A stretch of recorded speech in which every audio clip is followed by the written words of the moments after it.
Oi, meninas, tudo bem?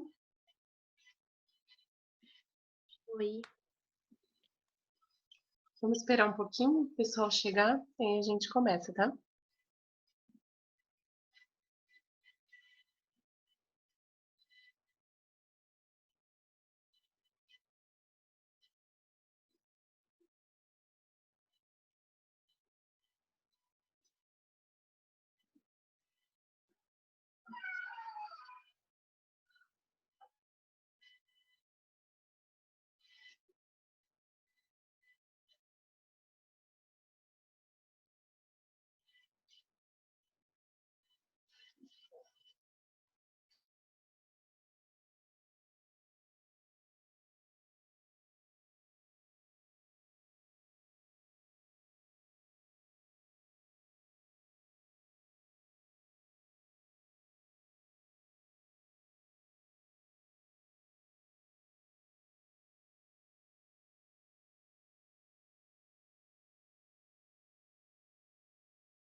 Meu primo Miguel, do México.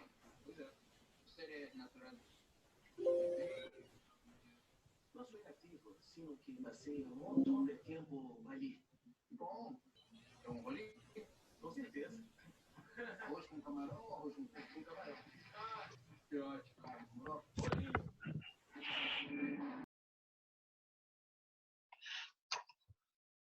Pessoal, boa noite. Vocês estão bem? Estão animados para começar o segundo bimestre? Tudo continua igual, por tempo indeterminado ainda?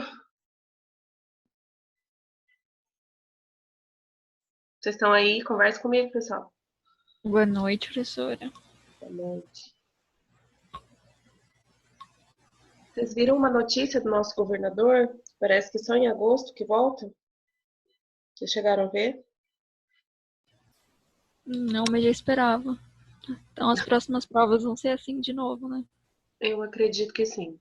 Eu acredito que sim, estou bem triste, porque nessa situação eu estou trabalhando dobrado em casa, né? Às vezes até 3 vezes mais. Mas a gente tem que se adaptar, né? Fazer o quê? Melhor trabalhando, né? Sim. E as provas eu achei que foram bem mais difíceis. Sério? Mesmo com consulta? Uhum. Sim. É. Então, o que vocês acharam das notas, pessoal? Vocês estão satisfeitos ou esperavam mais? Muito mais. Tá certo. Vamos fazer o seguinte, eu vou compartilhar com vocês aqui as questões e eu vou comentando as questões e mais ou menos aquilo que a maioria errou. tá? Daí, se vocês quiserem me interromper, fazer alguma pergunta, colocar algum ponto, tá? Daí pode me chamar, ok? Ok.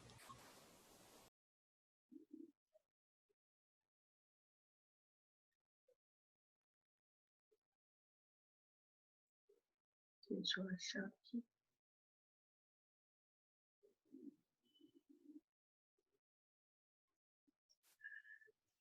Bom, pessoal, eu tô com o gabarito aqui, tá? Então, vou tentar ser breve, para que vocês possam depois voltar para o fórum, né? E assistir a aula de hoje, que também não é longa, justamente porque eu tinha que passar a prova para vocês, fazer a correção com vocês, tá? Nessa primeira questão, eu pedi para vocês citarem os nomes dos domínios e explicar como foi possível identificar esses três grupos celulares diferentes que constituem esses três domínios, tá? Então, é uma questão relativamente fácil, só que teve um ou outro que acabou perdendo, né? 1 décimo, 2 décimos por colocar incompleta. Eu vejo que é geral isso, né? Não é só na turma de vocês. Vocês têm muita dificuldade de interpretar os verbos de comando, as questões. Então, às vezes eu peço um descreva e vocês citam, entendeu? Às vezes eu peço um cita e vocês descrevem e por aí vai, tá? Então, nessa questão, a resposta era os domínios são bactéria, árquea e eucária. E foi possível identificar esses três grupos celulares a partir da comparação das sequências de nucleotídeos do RNA ribossômico, dos diferentes tipos de células, tá? Então, teve pessoas que não colocou o RNA ribossômico, colocou só o RNA. Então, é algum detalhe que passou, tá? A próxima questão, na nossa prova, nós tivemos duas questões que valiam 8 décimos, que era a maior nota por questão, tá? E foi justamente as questões que eu observei que vocês não foram tão cuidadosos, não foram questões tão completas, né? Não sei se foi preguiça, não sei o que foi, de escrever, porque tinha que escrever um pouquinho mais, né? Eu pedi para descrever as etapas presentes no processo de formação de um endosporo. Se você pegar o Tortora, tem um parágrafo que ele descreve essas etapas ainda de maneira até sucinta, tá? Então, vocês querem que eu responda a questão completa para vocês?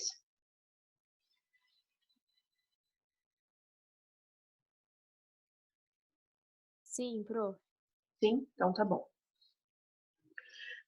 No primeiro estágio da esporulação, um cromossomo bacteriano recém-replicado e uma pequena porção de citoplasma são isolados por invaginação da membrana plasmática, que é denominada septo do esporo. O septo do esporo torna-se uma membrana dupla que circunda o cromossomo e o citoplasma. Tá? Essa parte do septo do esporo, muita gente, eu acho que não ficou claro para muita gente, né? Que é o septo que se torna essa membrana que vai circundar o cromossomo e o citoplasma. Então, tiveram respostas variadas. Essa estrutura inteiramente fechada dentro da célula original é denominada pré-esporo. Camadas espessas de peptidoglicana são dispostas entre essas duas lâminas, né, da membrana, e então uma espessa capa de proteína se forma em torno de toda a membrana externa. E esse revestimento ele é responsável pela resistência do endosporo a muitas substâncias químicas agressivas. A célula original, então, é degradada e o endosporo é liberado. Essa era a resposta que eu esperava que vocês colocassem nessa questão, tá? Então, às vezes ficou faltando alguma coisa também, né? Tipo, camadas espessas, né? Daí uns não colocaram que era de peptidoglicana, falaram de uma capa, mas não falaram que era capa de proteína. Então, são alguns detalhes que vão deixando a questão mais completa, né? E isso garante a pontuação máxima, tá? Vamos para a próxima? Da parede celular. Na parede celular também era uma questão que eu esperava um pouco mais de conteúdo, tá? Porque foi uma coisa que a gente perdeu, a gente gastou bastante tempo durante a aula, né, para explicar para vocês sobre a parede celular das bactérias gram-positivas e das gram-negativas. As gram-positivas, elas apresentam uma parede celular com muitas camadas de peptídeo glicano, e formando uma estrutura espessa e rígida, enquanto que aquelas gram-negativas, a parede celular ela consiste de uma ou poucas camadas de peptidoglicana, além de uma membrana externa que não tem nas gram-positivas, tá? As paredes celulares das gram-positivas contêm ácidos teicoicos, que são divididos em duas classes, ácido lipoteicoico, que atravessa a camada de peptidoglicana e está ligado à membrana plasmática, e o ácido teicoico de parede, que está ligado à camada de peptidoglicana. Essa composição da parede celular, das gram-positivas, teve muitas pessoas que não colocaram a composição química, né? Que eu pedi a química e estrutural. E as paredes celulares das bactérias gram-negativas não contêm esse ácido teicoico, e a peptidoglicana está ligada à lipoproteína na membrana externa, que está localizada no periplasma, que fica entre a membrana externa e a membrana plasmática, aquele espaço, né, periplasmático. E a membrana externa dessas bactérias consiste em lipopolissacarídeos, que são os LPS, lipoproteínas e fosfolipídios. E os LPS consistem em 3 componentes, que é o lipídio A, que funciona também como uma endotoxina, né, para essas bactérias, e o cerne polissacarídico e o polissacarídeo O. Então, essa constituição do LPS, acho que uma ou duas pessoas que colocou. Então, ficou um pouco incompleta a resposta, tá? Talvez por esse motivo as notas não tenham sido tão expressivas. A questão 5 era sobre os ribossomos, sobre a importância das diferenças entre os ribossomos procarióticos e eucarióticos em relação à antibiótico-terapia, tá? Foi algo que eu comentei em sala de aula, né? Teve alguém que me perguntou, falou, mas Pro, isso não tá nos slides. Eu falei, realmente. Mas quando eu estava explicando sobre os ribossomos, a gente falou sobre essa diferença e sobre como esses antibióticos poderiam afetar, né? Agir só sobre aqueles ribossomos procarióticos, pela diferença de tamanho, né, nas subunidades desses ribossomos. Ok? Então, vários antibióticos, eles atuam inibindo a síntese proteica dos ribossomos procarióticos. E devido às diferenças nos tamanhos dessas subunidades, entre os ribossomos procarióticos e eucarióticos, a célula microbiana, ela pode ser reconhecida e morta por determinado antibiótico, enquanto a célula do hospedeiro eucariótico permanece intacta. Então, você vê, era uma resposta simples, mas que exigia, né, um pouco mais de raciocínio. Algumas pessoas responderam que tinha a ver com a síntese proteica, que eles sintetizavam proteínas diferentes, né? E tentaram alguma resposta nessa direção, tá? Que não deu certo, obviamente. Mas vamos para a próxima. Essa também foi uma questão bem tranquila, né? Eu pedi, inclusive, num fórum, né? Para que vocês definissem catabolismo e anabolismo. Então, é definição, tipo, não tem que pensar muito, né? Para colocar. Então, catabolismo é a quebra de compostos orgânicos complexos em compostos mais simples, né? E essas reações são hidrolíticas e exergônicas, aquelas que produzem mais energia do que consomem. E o anabolismo já é o contrário, vai ser a construção de moléculas orgânicas complexas a partir de moléculas mais simples, né? Um processo que envolve reações de síntese por desidratação e também é endergônico, quer dizer que consome mais energia do que produz, tá? A letra B, eu pedi para vocês explicarem o papel do ATP como um intermediário entre esses dois processos de catabolismo e de anabolismo, tá? Então, o ATP, ele fica, na verdade, ele fazendo ali um link entre uma reação e outra, né? Porque as reações catabólicas, elas fornecem os blocos construtivos para as reações anabólicas e a energia necessária para dirigi-las. E esse acoplamento das reações requer energia e libera energia também. E é possível pela molécula de ATP, né? Então, as reações anabólicas, elas são acopladas à quebra do ATP e as reações catabólicas são acopladas à síntese do ATP. Então, isso é cíclico, né? Então, está sempre ali quebrando, né, e construindo. E o ATP é que fica mediando, então, essas reações, porque é onde a energia está contida, né? A energia necessária. Ok? Até aqui?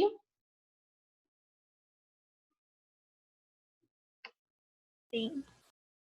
Tá bom. A próxima questão, pessoal, era sobre os controle microbiano, né? Sobre os agentes químicos. Então, eu pedi para que vocês explicassem o mecanismo de ação dos agentes químicos, né? O álcool, compostos fenólicos e os halogênicos, iodo e cloro. Então, teve gente que talvez não tenha entendido, não tenha interpretado muito bem a questão. Então, o que seria esse mecanismo de ação? Quer dizer, como esses compostos, né, esses agentes químicos, eles vão agir no sentido de eliminar ou, como que eu posso dizer? Né, de, tipo, destruir os micro-organismos, certo? Né, desinfecção, esterilização, tá? Só que o mecanismo de ação, então, ele tem a ver com como ele vai agir sobre a célula, sobre o micro-organismo. E eu gostaria que as respostas são simples, na verdade, mas algumas pessoas não chegaram lá, tá? Então, o álcool, o mecanismo de ação é a desnaturação das proteínas. Só que ele também pode romper as membranas e dissolver os lipídios, incluindo o componente lipídico dos vírus envelopados. Basicamente isso. Os compostos fenólicos, eles agem lesando as membranas plasmáticas lipídicas, e isso resulta no vazamento do conteúdo celular. E os halogênicos, algumas pessoas falaram no geral, né, sobre os agentes químicos halogênicos, mas eu gostaria que tivesse dado uma atenção separada para o iodo e para o cloro, certo? Então, por isso que eu coloquei ainda entre parênteses os dois. O mecanismo de ação dos halogênicos, como o iodo, é impedir a síntese de algumas proteínas e causar alterações nas membranas celulares microbianas, pela formação de complexos com aminoácidos e ácidos graxos insaturados. Enquanto que o mecanismo de ação do outro halogênico, como o cloro, é impedir o funcionamento de boa parte do sistema enzimático celular. Ok? Vamos lá. A próxima questão, pessoal, foi a questão que muita gente errou. Foi sobre os agentes físicos, né? Foi a única questão que eu pedi de alternativa, né? Que era para depois vocês justificarem a resposta, as alternativas, as assertivas incorretas, tá? Então, a resposta correta era a letra E, sendo que apenas a 1, a 3 e a 5, né, estão corretas. Então, a assertiva número 2 e número 4 estão erradas. E por que elas estão erradas? Número 2. Na pasteurização, uma alta temperatura é usada por um longo período para a destruição dos patógenos sem alterar o sabor do alimento. É uma alta temperatura, só que é por um curto período, certo? Então, era só um detalhe, só uma palavrinha. E na número 4, isso aqui a gente falou na aula prática, a gente falou em sala, né, sobre a autoclavação, né, que é um método de esterilização muito eficiente, que mata bactérias e fungos em 15 minutos, mas não é eficaz para a eliminação dos endosporos bacterianos. Isso não é verdade, porque a autoclavação, ela é sim eficaz para eliminar os endosporos bacterianos, certo? É um método de esterilização que elimina qualquer forma de vida, né, microbiana, seja vegetativa ou na forma de endosporos. Tá ok? A questão 5, talvez, pode ter gerado dúvida, né, em alguns, porque diz assim que a incineração de papéis, carcaças de animais, algodão e gases é um método eficaz de esterilização. Sim, é um método eficaz de esterilização, principalmente se aquilo que eu quero que seja esterilizado não tem mais uso, entende? Não é reutilizável. Então, sim, ele esteriliza e, ao mesmo tempo, ele destrói também o material, tá? Então, eu acho que foi isso que acabou gerando uma certa confusão na questão número 5. E a última questão também era bem simples, só que eu encontrei algumas respostas incompletas. Era referente a descrever as principais características diferenciais de um procarioto, né? Em relação, obviamente, a um eucarioto.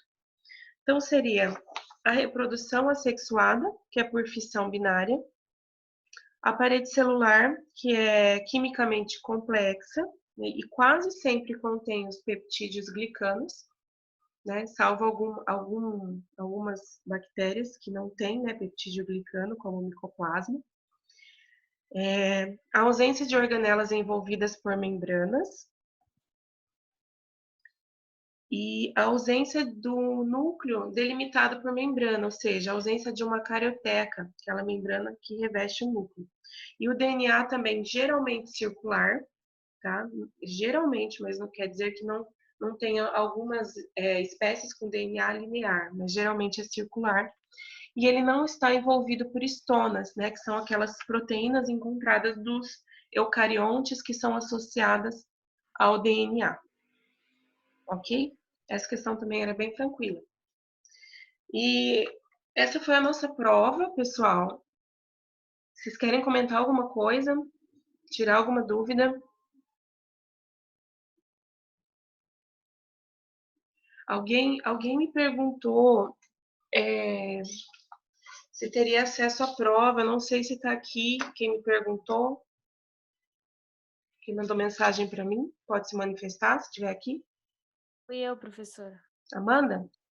Isso. Então, Amanda, na verdade sim, só que eu não sei como fazer isso ainda. Eu preciso da ajuda dos colegas aqui para ver como que eu posso disponibilizar a prova para você, tá?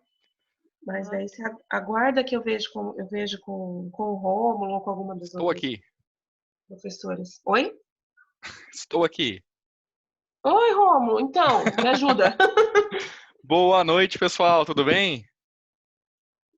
Tudo certo. Podem Boa abrir o noite, microfone aí, professor. galera. Gabi, Gabriela, Amanda, Lorena, Johnny, Murilo, Letícia, Vinícius, Marisabel, Cecília, Mariana. Boa Boa noite, galera. noite. Só não Olha, pede para abrir a câmera, né, Rômulo? Pamela também. Pode aí, Pamela. Eu Ou o sei que vídeo não. você fez um penteado especial para nossa aula de hoje, né? Então, eu queria Não. mostrar para os demais aí. Galera, é o seguinte, ó, como vocês podem ver, às vezes você não quer mostrar o fundo da sua casa aí, ó, o seu quarto tá bagunçado. Olha que legal. A vantagem do Zoom é que você dá para você colocar um fundo aqui, ó. Por exemplo, em vez de eu estar mostrando o quarto aqui do meu filho, eu tô mostrando aí eu em Paris, no Museu do Louvre, né? Então, tô aqui, né? Nota que não tem ninguém presente aqui, porque o pessoal tá nas suas casas, né? Por causa do coronavírus. Ou ainda, né? Eu posso colocar aqui como se eu tivesse, né? Numa praia. Olha lá, estou numa praia, tranquilo, relaxando aí enquanto vocês estão estudando. Né? Então é uma maneira de estar. Na verdade, apareceu agora meu armário lá no fundo, né? Então dá para você também remover e deixar sem nada, né? Se não quiser. Bem, Bem então para quem legal, quer. quero aprender, viu, Rômulo? Como é Aí que você vai faz onde tem isso? um videozinho ali, ó, só clicar naquela setinha do lado do vídeo e tem vídeo settings ali. Na Ah, verdade, tem Choose Virtual Background ali, ó. Choose, escolher um fundo virtual. Daí você clica ali e daí você escolhe. Né? Daí dá para você legal. tampar teu fundo ali, né? Para não aparecer o fundo. O pessoal às vezes não quer mostrar o fundo, é só clicar e escolher um lugar. Uhum. Daí tem gente que coloca o fundo assim da família dos Simpsons, né? Atrás, tudo mais, né? Enfim, Legal. tem várias maneiras de colocar aí no fundo. Pessoal, vim passar para dar um oi a vocês, né? Estamos iniciando o nosso segundo bimestre, né? Finalizamos o primeiro na semana passada. Estamos iniciando o segundo agora. E vim aqui para conversar com vocês rapidamente, enquanto a professora Pamela via lá explicando a prova para vocês aí, né? Pode até perguntando como é que vai ser para ver a prova. Pessoal, a gente está verificando essa situação da prova, por quê? Porque na verdade vocês têm a prova, né? Que vocês fizeram a prova, possivelmente vocês devem ter salvo a prova. E vocês devem ter as respostas das provas também em casa. E esse feedback que a professora Pamela está gravando aí, ela vai encaminhar para vocês, né? E daí vocês podem olhar, pô, então se eu não tirei, né? Vocês agora, no novo formato, vocês sabem quanto tiraram na IP, quanto tiraram no fórum e quanto tiraram na prova. Então, vocês sabem, por exemplo, eu tirei 4 na prova da Pâmela, que valia 5. Né? O que eu devo ter errado? A professora Pâmela falou que na questão 1, ela queria que vocês pusessem 3 coisas. Né? Vocês puseram 2 na prova de vocês. Então, vocês tiveram 2/3 da nota. Né? Então, se a questão valia 9 pontos, vocês tiveram 6 pontos. Né? 3 pontos vocês perderam porque não colocaram. E também, né, na verdade, a gente tem um modelinho aqui das notas, né? A gente sabe mais ou menos quanto cada um tirou por questão, que daria para estar passando explicitamente para cada aluno aí, para ele entender, então aqui eu fui mal, que eu não fui tão bem, foi na questão 4, foi na questão 6, ou foi na questão 3. E daí você olhando lá no que a professora explicou, você realmente eu não coloquei isso, né? Ou coloquei isso vagamente. Porque, assim, às vezes você colocou algumas coisas que a professora perguntou, até várias coisas que ela perguntou, ou todas as coisas que ela perguntou. Só que você colocou de uma maneira desorganizada, às vezes você colocou de uma maneira com informações Superficial. corretas e informações incorretas na mesma questão, de uma maneira superficial, você só citou e não explicou adequadamente. Então, às vezes você concordando que, na verdade, você achando que deveria ter tirado mais, ao pensar com calma, você vê que, né, alguns pontos que não foram abordados realmente mereciam um certo desconto, né? Principalmente porque vocês acabam tiveram até um momento aí de fazer a prova em casa, com consulta e tudo mais, né? Então, a gente não tirou pontuação porque vocês fizeram a prova em casa, porque, na verdade, o que é certo, o que é errado é errado. Independente se fez em casa ou se fez no local de prova, tá bem? Uhum. Tinha mais alguma coisa que vocês perguntaram relacionado à prova? Acho que era isso, né? Bom, vocês podem abrir o microfone e perguntar aí, pessoal. Nós estamos abertos aqui para conversar. Se tiverem alguma dúvida. Bem, dando continuidade, então, a professora Mari, que é a responsável pela EP do segundo ano, ela vai estar passando algumas recomendações para vocês agora no segundo bimestre, né? Algumas outras orientações. Eu sei que vocês já tiveram um primeiro feedback de notas relacionadas à EP. Então, corrijam aquilo, olhem aquelas informações com carinho, olhem o feedback que foi dado na sua EP que você viu lá. Olhe também o arquivo que foi encaminhado para você no PDF, possivelmente, né, com comentários. Tudo isso, pessoal, é no intuito de vocês melhorarem a escrita, melhorarem o projeto, transformá-lo ele cada vez melhor num artigo mais bem elaborado, visando com que vocês, por mais riscado com amarelo, com comentários que tiver no seu trabalho, isso aí tudo é para você melhorar, né? Então, o grupo como um todo deve sentar junto, né? Marcar, por exemplo, via Zoom, via Google Meet, via alguma ferramenta de videoconferência, até o WhatsApp, até 4 pessoas, ele faz né? No próprio celular, ele faz ali uma videoconferência para discutir esses tópicos, né? E que todo mundo vê e comentar e vê o que estava de errado para não cometer os mesmos erros nos próximos trabalhos, tá? Então, tudo isso é visando um trabalho melhor que vocês entendam, né? O que é uma norma da BNT, o que é um resumo, né? de que forma tem que ser feito o resumo. O resumo é sempre padrão, né? Não sei se no caso de vocês teve resumo, se foi só das demais séries. Mas, enfim, são essas atribuições aí que vão estar fazendo com que, essas questões que vão estar fazendo com que vocês melhorem nessa questão científica, tá? E,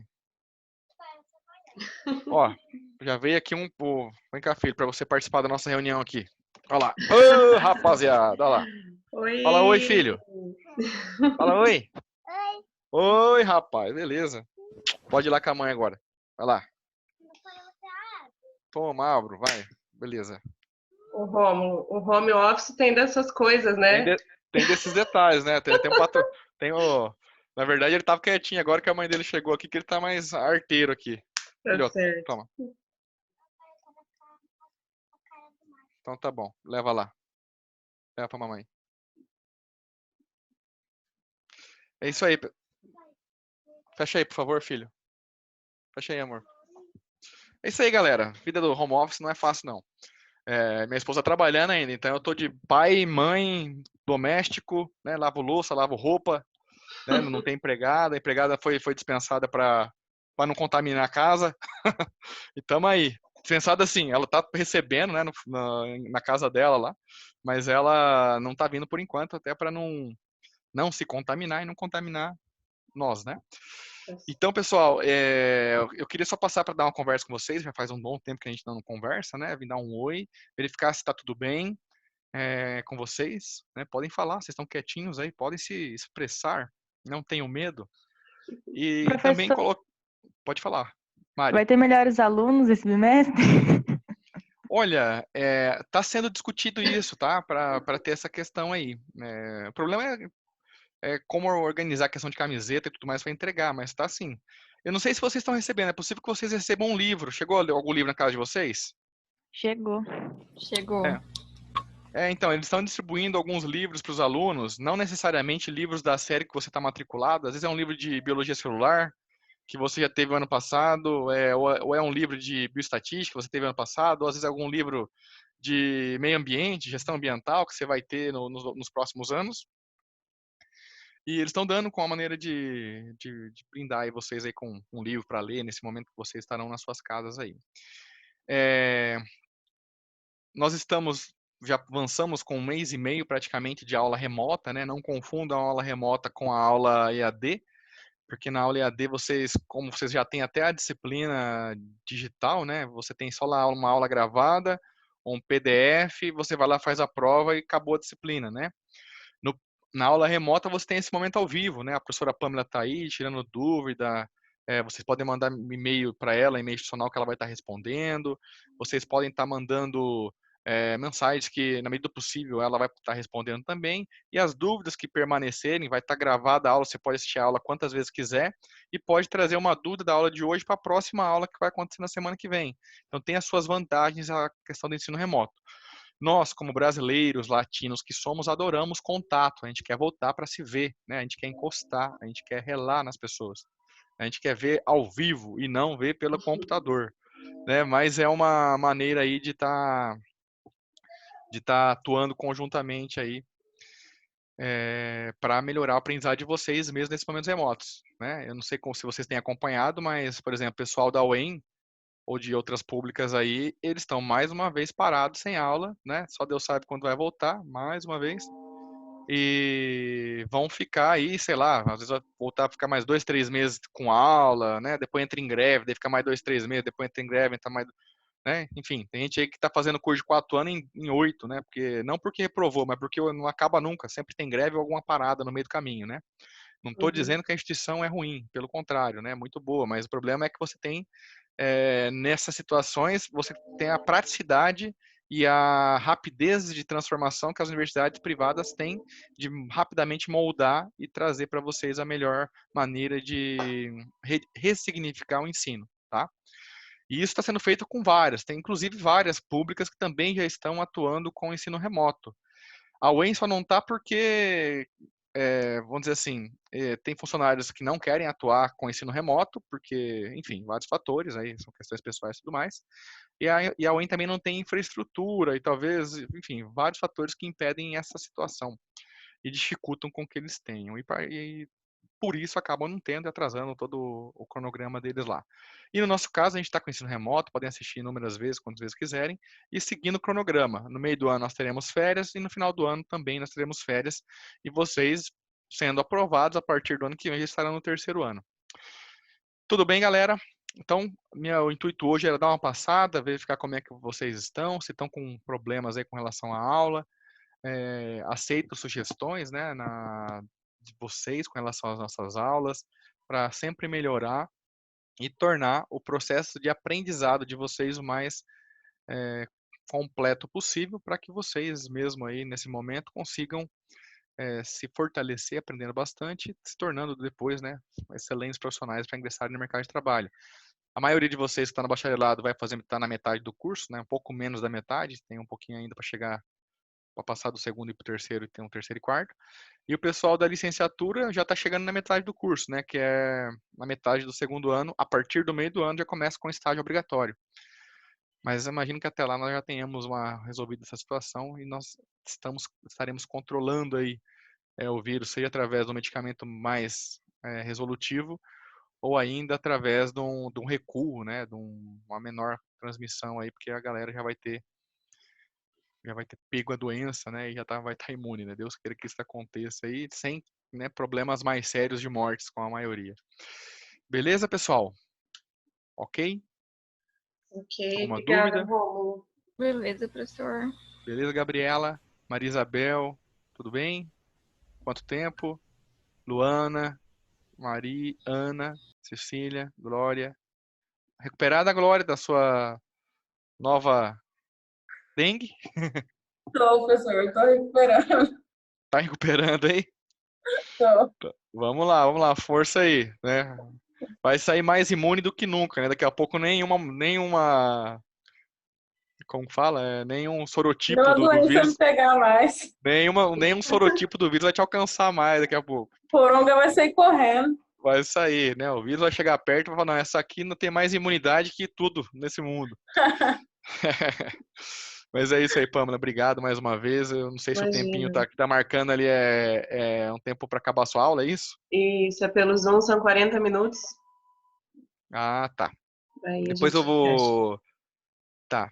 Vocês têm, com relação às ferramentas de aulas, pessoal, só me comentem. Vocês estão tendo aula pelo Zoom e por mais qual? Pelo Meet? Pelo Meet. Pelo Teams? Qual outra ferramenta vocês têm utilizado? Acho que só o Tem Meet. aquele do Google, que eu não lembro o nome, É o Meet. que é Ah, o pelo Meet, é o Google Gmail. Meet. Google Meet. É, O Google E Meet. Teams também. vocês têm achado alguma dessas ferramentas melhor do que outra para ser implementada? Eu acho que o Aquela Zoom da trava Lilian menos. ontem eu achei melhor. Eu Oi? também, por causa do chat. O Meet é melhor, Sim. eu achei. Evita falar. No Meet? É, Mas apesar que, na verdade, todas elas têm as mesmas ferramentas. Aqui também tem chat, tem tudo aqui, né, no Zoom.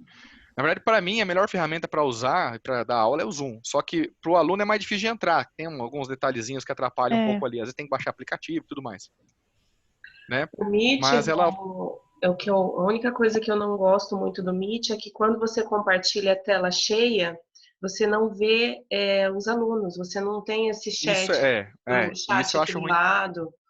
É Isso eu acho ruim complicado do Meet. o Meet eu acho ruim nesse sentido porque também toda hora que um aluno entra, eu tenho que dar permissão para ele, eu tenho que sair da aula e voltar Isso. para abrir também, tá? Esses Mas dias eu enfim, esses dias eu estava dando aula e o meu áudio não estava muito bom, né? E os alunos tentavam me avisar pelo chat, mas eu não via porque eu estava compartilhando a tela cheia.